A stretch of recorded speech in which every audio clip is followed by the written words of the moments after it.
할렐루야. 오늘은 나를 따라오려거든 이라는 제목으로 하나님의 말씀을 대언하도록 하겠습니다. 여러분, 사람들이 결혼을 할 때가 보면은 결혼식 때 항상 우리가 습관처럼 모든 사람들이 다 하는 게 있습니다만, 그게 뭐냐니까 결혼 반지를 교환하는 것입니다. 그죠? 여러분들도 다 결혼하실 때 결혼 반지를 교환하셨을 것입니다만, 그때 사람들이 가장 선호하는 보석이 무엇일까요? 무엇입니까? 다이아몬드. 한번 볼까요? 영롱한 다이아몬드죠. 보통 결혼을 앞둔 신부들이 이왕이면 금반지보다는 그 금반지에 다이아몬드가 박혀있길 원합니다. 그죠? 그러면 왜 다이아몬드를 선호하는가? 왜 많은 보석 중에 루비도 있고 사파이어도 있고 있을 텐데 왜 다이아몬드를 선호하는가 하니, 그것은 다이아몬드가 영원히 변하지 않는 보석이다 해서 그런 것도 있지만, 또 하나 제가 볼 때는 다이아몬드가 제일 비싸기 때문에 그렇다라고 생각을 합니다. 그죠? 내 결혼식이 싸구려 결혼식이 아니라 가장 값진 결혼식이 되길 원한다. 가치 있는 결혼식이 되길 원한다. 가장 비싼 보석을 선물 받기를 원한다. 그래서 사람들은 다이아 반지를 선물 받기를 원합니다만, 하지만 보석에 대한 내용을 적은 책을 보다 보니까 다이아몬드라고 해서 다 가격이 나가는 것은 아니라고 합니다. 다이아몬드에는 포시라 해가지고 4가지 조건이 맞아야 제대로 된 가격을 받을 수가 있다고 하는데요. 그 첫 번째는 뭐냐? 투명도라고 합니다. 다이아몬드도 맑고 투명한 것일수록 더 좋은 다이아몬드이고 더 비싼 가격을 받을 수가 있다는 것입니다. 투명하죠, 아주. 두 번째는 무게라고 합니다. 무거울수록 가격이 비싸다는 거예요.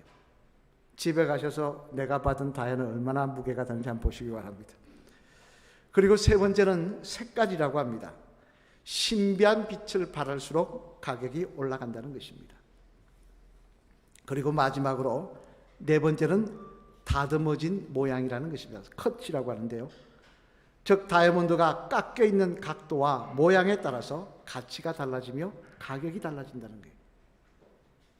이처럼 다이아몬드라고 해도 다 다이아몬드가 아니라 투명도나 무게, 그리고 색깔이나 다듬어진 모양이 좋아야지만 가치가 있는 다이아몬드이고 비싼 값을 받을 수 있으며, 만약 그렇지 못하다고 한다면 아무리 모양이 다이아몬드라고 하더라도, 그 본질이 다이아몬드라고 하더라도 사실은 값어치가 없는 그냥 돌덩어리에 지나지 않는다라고 이야기를 한다는 것을 그때 읽어보았습니다만, 제가 왜 오늘 말씀을 시작하면서 이 말씀을 드리느냐 하니, 바로 이와 비슷한 말씀이 오늘 본문 말씀에 기록되어 있기 때문에 그렇습니다. 오늘 본문 25절 말씀 앞을 보시며 같이 읽겠습니다. 시작. 사람이 만일 온 천하를 얻고도 자기를 잃든지 빼앗기든지 하면 무엇이 유익하리요? 아멘. 무슨 말씀입니까? 이는 예수님께서 세상 사람들에게 한 말이 아닙니다. 자신을 따르는 제자들에게 하신 말씀입니다. 12제자와 또 무리들에게, 자신을 계속 따라다니던 무리들에게 하신 말씀인데, 그 내용이 무엇이냐? 바로 다이아몬드라고 해서 모든 다이아몬드가 다 가치가 있는 것이 아닌 것처럼, 예수님을 따른다고 해서 모두가 다 예수님의 제자로 인정을 받고 그 수고가 인정을 받고 유익하며 구원을 받을 수 있는 것이 아니라는 것입니다. 다시 말해, 아무리 주님을 따르고 교회에 나와서 예배를 드린다고 하더라도 주님이 원하시는 기준대로 따르지 아니하면은 그 수고도 인정받을 수가 없으며, 또한 더 나아가 구원도 받을 수가 없다는 말씀인 것입니다. 그러면서 오늘 본문 말씀에 보면 주님은 말씀하십니다. 너희가 이런 모습으로 나를 따라야만 내 제자가 맞다라고 말씀합니다. 그러면 그 말씀이 무엇이냐? 우리 23절 말씀 앞을 보시며 같이 한번 읽어보실까요? 시작. 또 무리에게 이르시되 아무든지 나를 따라오려거든 자기를 부인하고 날마다 제 십자가를 지고 나를 따를 것이니라. 아멘. 무슨 말씀입니까? 진짜 내 제자가 맞으려면 너희가 나를 따라오려는 것이 그것이 정말 너희에게 유익이고 가치가 있고 구원을 받으려면 너희도 너희를 부인하고 자기 십자가를 지고 예수님을 따르는 모습이 있어야 한다는 것입니다. 만약에 우리가 주님을 따른다고 하면서도 자기를 부인하지 아니하고 십자가를 지지 아니하고 주님을 따른다고 한다면 그 수고가 의미가 없으며, 그가 아니면 우리 주님을 따랐다 하더라도 주님께서 마지막 날 나는 너를 알지 못한다라고 말씀하신다는 것입니다만, 그러면 여러분, 자기를 부인하고 우리가 지어야 하는 자기 십자가란 도대체 무엇을 의미하는 것일까요? 무엇이기에 우리가 그 십자가를 지고 주님을 따라야 주님 앞에서 진짜 제자로 인정을 받을 수 있는 것일까요? 바라기로는 우리들이 주님을 따르는 삶에 있어서 지고 가야 할 자기 십자가의 의미를 바로 아시고 그 십자가를 지고 주님을 따르심으로 말미암아 우리의 믿음이, 우리의 삶이, 우리의 신앙이 하나님 앞에 기억되는, 인정되는 그런 귀한 저와 여러분 되시기를 주님의 이름으로 간절히 축원을 드립니다. 그러면 우리가 주님을 따름에 있어서 자기를 부인하고 지고 가야 할 십자가의 의미는 무엇일까? 흔히 사람들은 내가 고난을 자기가 잘못해놓고 고난을 당할 때도 내가 십자가 진다 이런 소리를 하는데요. 그게 아니라는 것입니다. 내가 지고 갈 십자가는 무엇일까? 보면요, 첫째, 앞으로 보시면 같이 읽겠습니다. 시작. 주님을 위해 지는 자기 희생의 십자가를 의미하는 것입니다. 뭐라고요? 주님을 위해 지는 자기 희생의 십자가를 의미한다는 것입니다. 자기 희생의 십자가를 지고 주님을 따라야 한다는 거예요. 오늘 본문 24절 말씀 앞을 보시며 같이 읽겠습니다. 시작. 누구든지 제 목숨을 구원하고자 하면 잃을 것이요 누구든지 나를 위하여 제 목숨을 잃으면 구원하리라. 아멘. 무슨 말씀입니까? 누구든지 나를 위하여 제 목숨을 잃으면 구원하리라. 즉 이는 주님을 따른다고 한다면 주님 때문에, 주님을 위해서 내 자신을 희생하는 모습이 있어야 된다는 것입니다. 주님의 영광을 위해서 내 자신을 희생하는 모습이 있어야 그게 바로 진짜 성도라는 것입니다. 노벨 문학상을 많은 사람들이 중에 정말 뛰어난 문학가들이 받습니다만 그 중에 제3세계인 콜롬비아 출신으로 100년 동안의 고독이라는 그런 유명한 책을 쓴 가브리엘 마르케즈 교수도 있습니다. 한번 볼까요? 이렇게 생긴 분인데요. 이분이 노벨 문학상을 받았는데 그의 작품 속에 다른 책에 보면은 이런 내용의 이야기가 있어서 한번 말씀을 드립니다. 그 내용이 뭐냐니까요. 우리 일상사에 나오는 이야기인데 부부가 사는 한 가정에 남편이 하루 종일 일을 하고 와서 집에 들어와서 콜롬비아가 더운 나라지 않습니까? 일을 하고 와서 땀범벅이 돼서 목욕을 하려고 샤워실에 들어가서 물을 켜놓고 옷을 벗고는 샤워를 하려고 하는데 물에 다 젖고 나서 보니까 비누가 없는 거예요.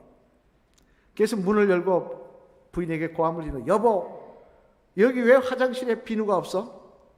당신 도대체 뭐 하는 사람이야? 비누 없이 목욕한 지가 일주일이 되었는데 말이야 라고 고함을 질렀다는 것입니다. 그러자 부인이 가만히 있습니까? 예, 미안합니다 그럽니까? 한마디 합니까? 여러분 어떠십니까? 이분은 한마디 했어요. 뭐라냐? 도대체 무슨 이야기 하는 거예요? 응? 오늘 고작 안 갖다 놨을 뿐인데 뭘 일주일이 안 됐다고 그릇된 일식으로 이야기를 하냐고 뭐라 한 겁니다. 그럼 남편이 볼 때 내가 너무 과장했네, 과하게 얘기했네, 미안해 하면 될 텐데 자존심이 있으니까 뭐라 그럽니까? 이 마누라가 도대체 뭐라고 하는 거야? 하면서 고함을 질렀다는 것입니다. 그러니까 부인도 가만히 앉고 당신이 뭐 잘하는 거 있다고 고함 지르냐고 서로 싸운 겁니다. 모욕은 그만두고 나와서 씩씩거리다가 결국은 각방 쓰고 말 안 하고 한 집에 사는 동거인이 된 거죠. 시간이 오래 지나서 어느 날 서로 얼굴을 딱 마주보고 나니까 미안하기도 하고 앉아서 가만히 생각하는 거예요. 우리가 어쩌다가 이렇게 됐지? 우리가 어쩌다가 각방 쓰면서 얼굴만 마주치지 않기로 싫어하는 신세가 되었지? 가만히 생각해 보니까 원인이 뭐였느냐? 비누 한 장이더라고요. 이 비누 하나 때문에 평생 원수로 서로 미워하며 오랜 시간을 그렇게 낭비했더라는 거예요. 하지만 그 교수는 뭐라고 얘기하냐? 과연 비누 한 장 때문이었을까라는 것입니다. 정말 비누 한 장 때문에 이 부부가 서로 미워하고 사랑해야 될 시간을 그렇게 낭비했을까라는 것입니다. 그것은 아니라는 거예요. 비누 한 장은 단순한 핑계고 더 근본적인 원인은 뭐냐? 조금만 자기의 자존심을 굽히면 될 것을, 조금만 자기가 죽고 자기가 희생하면 될 것을, 조금만 자기가 양보하면 될 것을, 그것 못해서 자기 고집, 자기 자존심 내어세우다가 자기 의 내어세우다가 결국 여기까지 왔더라는 것입니다. 그러면서 작가는 뭐라고 이야기했냐? 이것이 바로 인간이라고. 자신의 것을 포기하지 못하는 데서 인간은 불행이 시작된다고, 그런 말을 하고 있는 것을 읽은 적이 있습니다만, 사실 여러분 이 작가의 말이 맞지 않습니까? 저와 여러분들도 솔직히 말해 가정에서도 마찬가지고 교회에서도 마찬가지고 사회에서도 마찬가지입니다. 조금만 굽히면 될 것을 굽히지 못합니다. 조금만 내가 죽으면 될 것을 그걸 죽이지 못해요.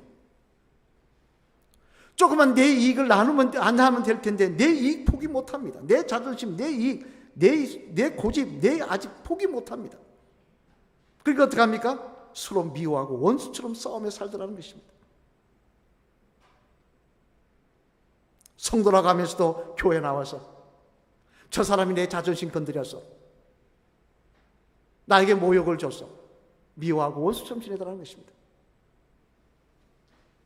하지만 이런 우리들의 모습에 대해서 우리 주님이신 예수님은 마태복음 5장에서 뭐라고 말씀하십니까? 이렇게 분명히 경계하십니다.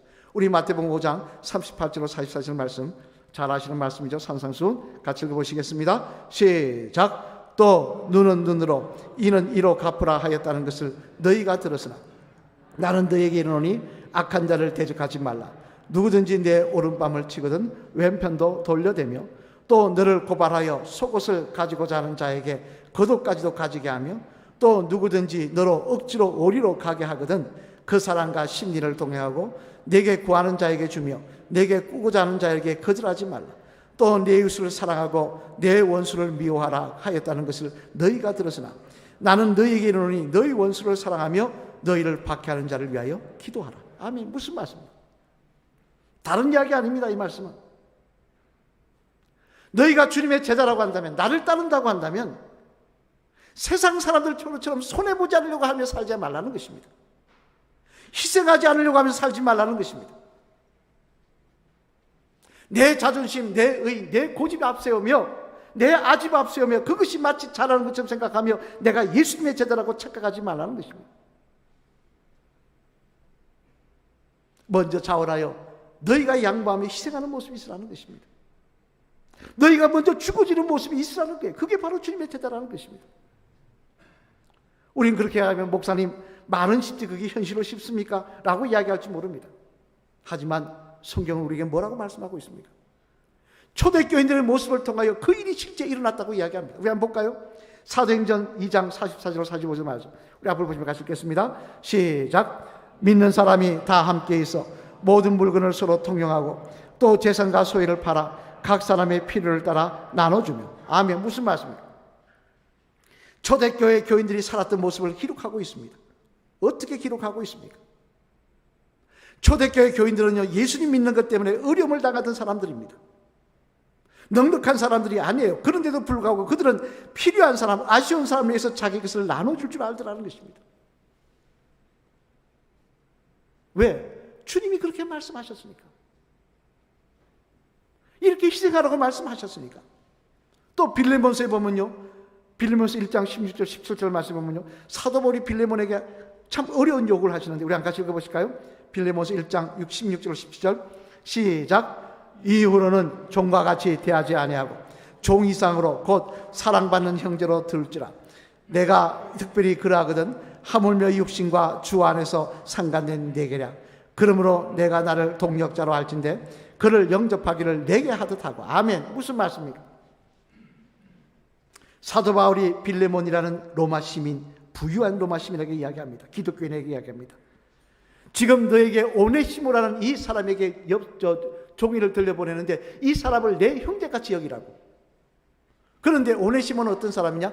빌레몬 집에서 종노릇하던 노예였습니다. 그런데 그 노예가 어느 날 주인의 돈을 몰래 훔쳐서 도망간 사람이었습니다.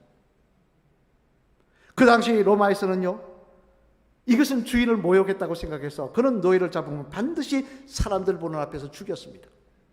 그래야 주인의 명예를 세울 수 있다고 생각했습니다. 그리고 그런 사람을 풀어주면 다른 노예들도 똑같이 그럴 수 있다고 생각해서 일벌백계로 그냥 쳐버렸습니다.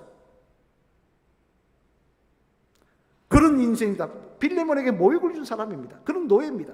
그런데 사도 바울이 뭐라고 편지를 보내느냐? 이 사람에게 보복하지 말고 용서해주며 심지어 형제같이 대하라고 이야기하는 겁니다. 여러분 같으면 하실 수 있겠습니까? 빌레몬도 감정이 있고 이웃 사람들을 보는 눈이 있는데 말입니다.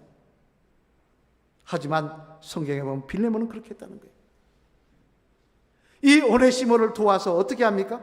형제처럼 대한 것뿐만 아니라 그를 도와주고 지원해서 결국 초대교회의 훌륭한 믿음의 지도자로, 교회를 지도하는 지도자로 세우더라는 것입니다. 왜 그랬습니까?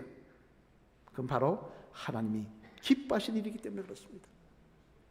하나님이 그걸 요구하시는 일이기 때문에 그런 것입니다. 여러분, 우리가 정말 주님의 제자라면요, 자기가 희생하는 것, 손해보는 것, 내 자존심 죽이는 것, 그것 억지로 하는 것을 생각해야 돼서는 안 되고, 정말 이것은 주님의 가신 길을 따라가는 자의 영광으로 생각하는 모습이 있어야 될 것입니다. 내 자존심 버리고 내 감정의 골을 버리고 내가 손해보는 것을 주님 따라가는 자의 영광으로, 주님 따라가는 자의 간격으로 보는 믿음도 있어야 한다는 것입니다. 왜? 내 사랑하는 주님이 그렇게 행하셨기 때문입니다. 하나님의 아들이 모든 것을 포기하고 자기의 자존심과, 하나님의 아들이 자기의 자존심과 모든 것을 다 포기하고 능력을 포기하고 이 땅에서 우리를 위해서 대신 죽으시는 그 자기 희생의 모습을 보이셨기 때문에 그렇습니다. 그러면서 주님은 우리에게 분명히 말씀하십니다. 요한복음 12장 24절 말씀, 우리 한 같이 읽어보실까요? 앞을 보시며 같이 읽겠습니다. 시작. 내가 진실로 진실로 너희에게 이르노니 한 알의 밀이 땅에 떨어져 죽지 아니하면 한 알 그대로 있고 죽으면 많은 열매를 맺느니라. 아멘. 무슨 말씀입니까? 주님을 따른다고 한다면 희생하는 모습이 있어야 된다는 거예요. 희생하는 모습이 있어야 하나님 원하시는 열매가 맺힐 수 있다는 거예요. 희생하는 모습이 있어야 하나님 영광 받으시는 일들이 일어날 수 있다는 거예요. 여러분, 우린 주님 따른다고 이야기합니다. 어떤 모습으로 따르십니까? 조금 더 손해 안 보려고 내 자존심 상처나는 거 이해 못하며 그것 못 갚아줘서, 100배로 못 갚아줘서 하나님 저런 인간 잘 되면 안 됩니다 기도하시며 그런 모습으로 따르십니까? 말로는 사랑한다면서 속에서 칼을 품고 그렇게 모습으로 따르십니까? 나는 조금 더 희생하지 않으면서 다른 사람을 희생하기를 원하십니까? 만약 우리가 그렇다면 우리는 주님의 제자가 아닌 것입니다. 바라기는 주님께서 우리에게 지라고 지고 따르는 십자가는 자기 희생의 십자가입니다. 주님의 영광을 위해서 내가 지어야 될 자기 희생의 십자가입니다. 내 목을 내놓으라는 것도 아닌데 내 자존심, 내 이익, 손해볼 줄 아는 믿음 요구하시는 것인데 그 모습으로 주님 따르시는 저와 여러분이 되셔서 그 모습 끝에 주님께서 인정하시며 칭찬하시는 그 놀라운 은혜가 저와 여러분의 자랑이 되시기를 주님의 이름으로 간절히 축원을 드립니다. 둘째로 또 하나, 주님을 위해 지는 십자가는 뭐냐? 우리 같이 한번 읽겠습니다. 시작. 주님을 위해 지는 자기 사명의 십자가를 의미하는 것입니다. 무슨 십자가라고요? 자기 사명의 십자가. 오늘 보면 26절 말씀 한번 앞을 보시며 같이 읽겠습니다. 시작. 누구든지 나와 내 말을 부끄러워하면 인자도 자기와 아버지와 거룩한 천사들의 영광으로 올 때 그 사람을 부끄러워하리라. 아멘. 무슨 말씀입니까? 누구든지 나와 내 말을 부끄러워하면, 즉 이는 주님께서 허락하시는 사명을 감당하는 일에 있어서 부끄럽게 생각하는 모습이 있어서는 안 된다는 겁니다. 주님께서 부탁하신 그 사명을 감당하는 일에서 부끄럽게 생각하고 핑계대는 모습이 있으면 그 사람은 주님의 제자로 자격이 없다는 것입니다. 여러분, 사실 예수님에게 있어서 십자가가 무엇이었습니까? 예수님에게 있어서 십자가는 바로 사명이었습니다. 이 인류를 구원할 메시아로서 감당해야 될 사명이 바로 그 험한 십자가였습니다. 이와 마찬가지로 우리들에게 있어서 십자가는 또한 우리들이 감당해야 될 사명인 것입니다. 그 사명 부끄러이 생각하거나 짐으로 여기지 아니하고 기쁨으로 주님을 따를 때 주님의 제자로서 자격이 있다는 말씀입니다만, 그렇다면 여러분, 우리의 사명이 무엇일까요? 무엇이 저와 여러분의 사명일까요? 성경에 많은 것을 말씀하고 있습니다만 몇 가지만 살펴보자고 하려고 합니다. 먼저 요한일서 4장 8절 말씀 한번 같이 읽겠습니다. 앞을 보시며 시작. 사랑하지 아니하는 자는 하나님을 알지 못하나니 이는 하나님은 사랑이십니다. 아멘. 무슨 말씀입니까? 우리가 감당해야 될 사명의 십자가는 사랑이라는 것입니다. 우리는 사랑하며 살아야 합니다. 미워하며 살면 안 되는 것입니다. 이것은 사랑할 만이니까 사랑하라고 말씀하시는 게 아닙니다. 명령입니다. 그렇게 하라고 말씀하시는 겁니다. 안 되면 사랑할 수 있는 마음 달라고 몸부림치며 기도해야 되는 것이에요. 미워하면 지는 것입니다. 미워하면 마귀의 역사에 놀아가는 것입니다. 또 야고보서 5장 16절 말씀에 보면 이렇게 말씀하십니다. 우리 야고보서 5장 16절 말씀 같이 읽겠습니다. 시작. 그러므로 너희 죄를 서로 고백하며 병이 낫기를 위하여 서로 기도하라. 의인의 간구는 역사하는 힘이 큼이니라. 아멘. 무슨 말씀입니까? 아픈 환자 있으면 그들을 위로하고 그들을 위해 중보 기도하라는 거예요. 이게 사명이라는 것입니다. 어떤 분들은 기도하라면 5분만 기도하고 목사님 기도할 게 없는데요, 한쪽 눈 두고 누가 안 가나 쳐다봤다가 누구 일어나면 범쩍합니다. 기도할 제목이 얼마나 많습니까? 내 주변에 아픈 환자들, 교우 중에 아픈 환자들, 그들을 위해 중보 기도하라는 거예요. 우리 사명이라는 거예요. 하나님의 락하신 우리의 일이라는 것입니다. 내 가족만 아플 때 기도하는 것이 아니라 그들을 놓고 눈물로 기도할 수 있는 모습이 있어야 된다는 것입니다. 또 야고보서 1장 27절 말씀에 야고보 사도는 이렇게 또 우리 사명을 이야기합니다. 우리 야고보서 1장 27절 말씀 같이 읽겠습니다. 시작. 하나님 아버지 앞에서 정결하고 드름이 없는 경건은 곧 고아와 가부를 그 환난 중에 돌보고 또 자기를 지켜 세속에 물들지 아니하는 그것이니라. 아멘. 무슨 말씀입니까? 주변에 어려운 사람 도와주는 모습이 있으라는 거예요. 우리가 다 도울 수는 없습니다. 그러나 나와 가까운 사람 중에 어려운 사람이 있으면 도와주라는 거예요. 그저 내가 가진 것 하나라도 더 불려서 더 많이 가지려고 몸부림치는 게 내 삶의 목적이 아니라 내 주변에 어려운 사람에게 나눌 줄 아는 모습, 그게 바로 하나님 우리에게 허락하신 사명이라는 것입니다. 그리고 무엇보다 마지막으로 하나만 더 보면 여러분 잘 아시는 말씀이죠. 사도행전 1장 8절 말씀 앞을 보시면 같이 읽겠습니다. 시작. 오직 성령이 너에게 임하시며 너희가 권능을 받고 예루살렘과 온 유대와 사마리아와 땅끝까지 이르러 내 증인이 되리라 하시니라. 아멘. 무슨 말씀입니까? 우리에게 복음 전하는 것이 사명이라는 것입니다. 예수님 이야기하는 것이 사명이라는 것입니다. 예수님에 대해서, 그 영원한 생명에 대해서 이야기하는 게 우리의 사명이라는 거예요.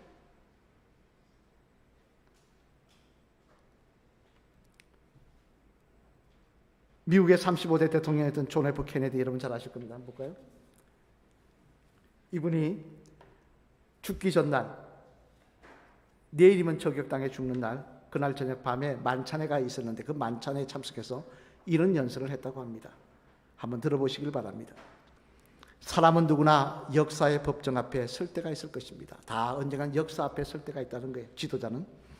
여러분은 그 자리에서 이런 질문을 받게 될 것입니다. 첫 번째는, 당신은 참으로 용감한 사람이었습니까? 불의와 타협하지 아니하며 비겁하지 아니하며 용감하게 살았습니까? 두 번째로, 당신은 현명하게 판단을 했습니까? 다시 말해 후회스러운 일을 하지 않았느냐는 것입니다. 마지막 세 번째는요, 당신은 당신의 일에 성실했습니까? 당신에게 주어진 사명에 최선을 다하며 살았냐는 것입니다. 이런 질문을 바로 역사의 법정 앞에 받게 될 것이라고 케네디는 말을 했습니다만, 저는 이 글을 읽으며 그런 생각을 했습니다. 똑같은 질문을 우리들도 하나님 앞에 서는 날 하나님으로부터 받게 될 것이라고 말입니다. 아무개 성도야, 아무개 집사야, 아무개 권사야, 아무개 장로야, 아무개 목사야, 너는 세상에 살면서 말씀대로 행동하였느냐? 너는 세상에 살면서 후회스러운 일을 하지 않았느냐? 마지막으로 너는 세상에 살면서 내가 너에게 부탁한 사명 얼마나 열심히 충성하였느냐? 여러분, 이 질문에 대해서 뭐라고 대답하시겠습니까? 솔직히 너는 내 말씀대로 살았느냐? 부족하게 그지없죠. 너는 후회할 짓을 하지 않았느냐? 인생에 돌아보면 후회밖에 없지 않습니까? 첫 번째, 두 번째 질문에 대해서는 할 말이 없습니다. 하지만 마지막 질문, 너는 사명을 다했느냐? 이거는 할 말이 있지 않습니까? 하나님, 제가 전하며 살았습니다. 제 이야기를 해서 죄송합니다만 제가 그렇다고 여러분보다 낫다는 이야기는 아닙니다. 그러나 이곳에 와 계신 현장 소장님, 부장님, 또 감리단장님, 그리고 토목소장, 어저께는 저기 또 골조소장 다 붙들고 복음 전했습니다. 공사 이야기하다가 교회 다녀보셨냐고 이야기하고 나서 이번에 골조소장은 다 교회를 다 한 번씩은 가보셨더라고요. 미국에 잠깐 사실 때 사람들이 그리워서 교회를 나가셨다 그러는데 왜 안 나가시냐 했더니 싸우는 거 보고 정 떨어져서 안 나간다고 하는 그러시는데, 그래서 그게 중요한 게 아닙니다. 복음이 중요한 겁니다 하면서 복음을 설명했습니다. 왜 제가 그렇게 합니까? 하나님 앞에 가서 첫 번째, 두 번째 질문에 대해서는 내가 할 말이 없지만 마지막 질문에 대해서는 내가 이렇게 했습니다라고 이야기할 수 있기 때문에 그렇게 한 것입니다.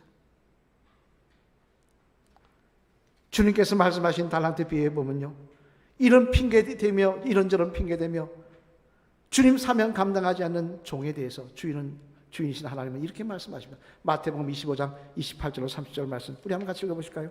같이 읽겠습니다. 시작. 그에게서 그 달란트를 빼앗아 10달란트 가진 자에게 주라.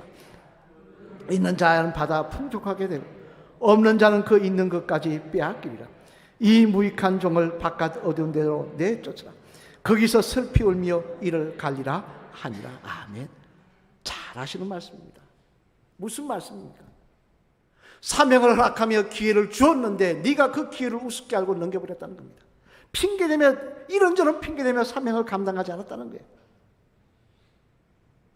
악하고 게으른 종아, 너는 어두운 데로 내쫓으리니 거기서 슬피 울며 이를 갈리라. 얼마나 두려운 말씀입니까? 저와 여러분을 만나는 사람마다 예수 그리스도에 대한 이야기를 듣기를 소망합니다. 저와 여러분을 만나는 사람마다 복음 앞에 노출되기를 소망합니다. 그분이 믿고 안 믿고는 그분의 역할입니다. 우린 전할 뿐입니다. 오늘도 주님의 뜻을 이루어지기 위해 사명의 십자가, 사랑과 헌신과 또한 구제와 기도와 중보기도와 전도의 사명, 그 십자가 지고 주님을 따를 때 주님은 우리를 또한 주님의 제자로 인정하시는 역사가 반드시 있게 될 줄로 믿습니다.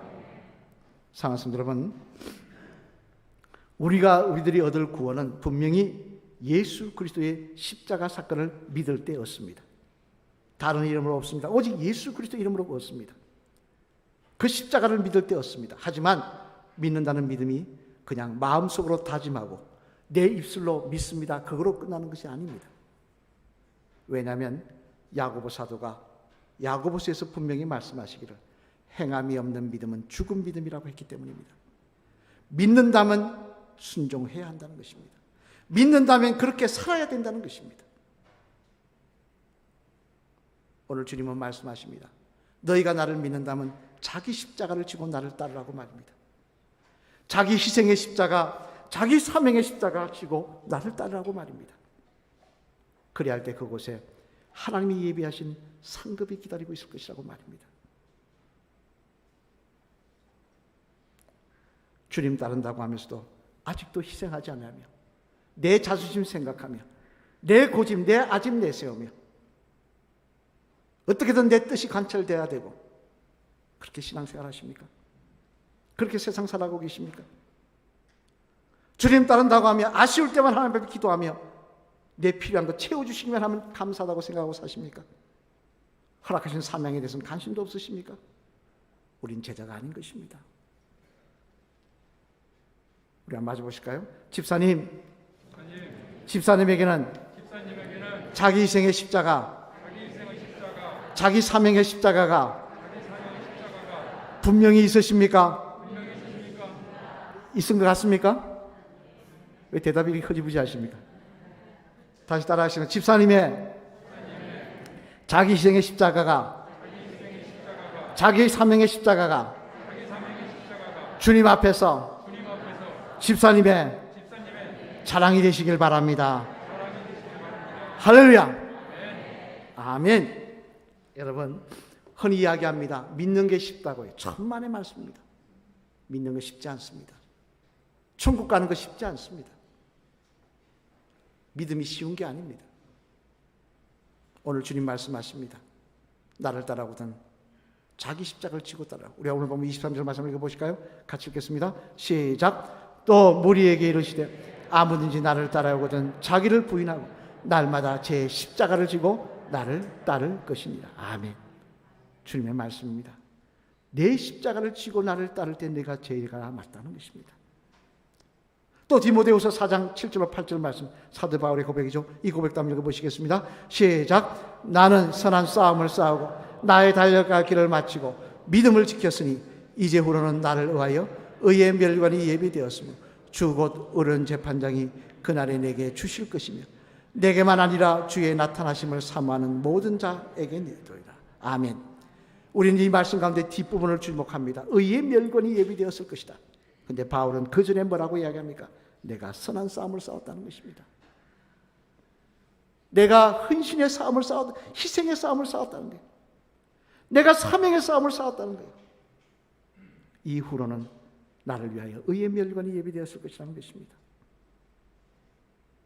바라기는 우리 인생길을 걸어갈 때 나에게 맡기신 자기 십자가, 오늘 내가 죽어지는 나의 헌신의 희생의 십자가, 사명을 감당하기에 몸부림치는 사명의 십자가 붙들고 주님 따르시는 저와 여러분 되셔서 우리 인생 끝날 너는 진짜라고 인정하시며 의의 멸관, 상급의 멸관을 세우시는 은혜가 저와 여러분의 간증이 되시기를 주님의 이름으로 간절히 축원을 드립니다.